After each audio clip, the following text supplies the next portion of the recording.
halkan waa jiidda hore ee dagaalka. Waxa socdo dhalinyaro ka tirsan ciidamada Haramcad. Dhalinyaradan waxay baadigoob ugu jiraan haraadiga kooxaha Al-Shabaab. Nin walba ninka kale naftiisa ayuu ka ilaalinaa inuu ku istaaga miino soo boodada kooxaha Al-Shabaab oo luuqyada ka soo baxo. Laakiin siday u socdeen daqiiqado kooban kadib waxay ka dul tageen ilaa 50 ka mid ah kooxaha Al-Shabaab oo fadhiya goobtan, kuwaas oo u diyaar garoobayay sida ay weerar ugu qaadi lahaayeen goobaha ciidamada dowladda. Weerarada miinooyin iyo waxyaabo kale ayay halkan ku diyaarinayeen, laakiin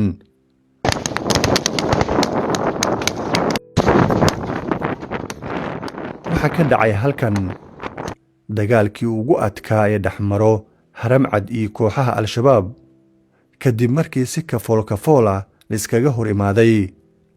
Heer waxay gaareen xitaa rasaasta iyo qoryaha in la iskala tago oo mararka qaar laga cabsi qabay toorey iyo gacanka hadal toos ah inuu dhexmaro shabaabka iyo kooxaha Haramcad.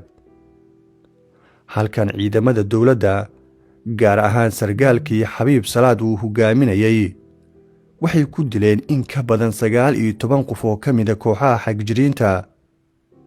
Warbaahinta dowladda waxay si toos ah u qortay dhimashada kooxaha Al-Shabaab halkan ka soo gaaray, inkastoo ay ka gaabisay geerida ku timid sargaalkii da'da yaraa ee watay howlgalka iyo 4 ka mid ah ilaaladiisa. Xabiib Salaad Yare Xurayste ayaa halkan ku geeriyooday, kaas oo ahaa taliyihii ciidamada Haramcad ee degmada Hilwaa. waxaa la geeriyooday 4 ka mid ah ilaaladiisa sida aan ka soo xigtay saraakiil ka mid ah ciidamada dowladda. Muuqaalka wiilkan yar sawirkan wuxuu ka mid ahaa dhalinyarada waxyaabaha loo yaqaan caseeyaha oo kale ka shaqeysa degmada Hilwaa. Laguma ogeyn inuu yahay askari, laakiin halkan waxa ka soo gaaray dhaawac. waxaad arkaysaa isaga oo ku hubeysan boosh iyo qoryo. ciidamada dowladda dharkooda ayuu wataa, laakiin waxaa la iigu sheegay inuu ahaa nin la saaxiiba ciidamada dowladda. go'aanka uu qaatayna uu ahaa inuu u dagaalamo askartii uu saaxiibada la ahaa. dhalinyaradan kale sawiradooda kuu muuqdo waa ilaaladii taliyaha oo halkan ku geeriyooday dhammaantood. Xabiib Salaad Yare Xurayste waxa uu ahaa aabe si la mid ah. mar kale ayuu guur kala samaystay 2 bilood ka hor. waa sawirkan kuu muuqanayo. waxa uu ku dhashay Guraceel sida aan ka soo xigtay qayb ka mid ah ehelkiisa. waxa uu ka soo galay ciidannimada magaalada Guraceel ee gobolka Galgaduud. Xabiib Salaad Xurayste waxa uu ciidankan ka soo galay ciidankii booliiska Guraceel kadib markii uu Muqdisho u soo wareegtay. waxaa loo magacaabay taliyihii ciidamada Hilwaa ka hor inta uu shaqo u tagin magaalada Jowhar ee gobolka Shabeellada Dhexe. waxa uu ka mid ahaa saraakiisha firfircoon marka loo eego saraakiisha waqtigan shaqayso ee ka tirsan ciidamada Haramcad.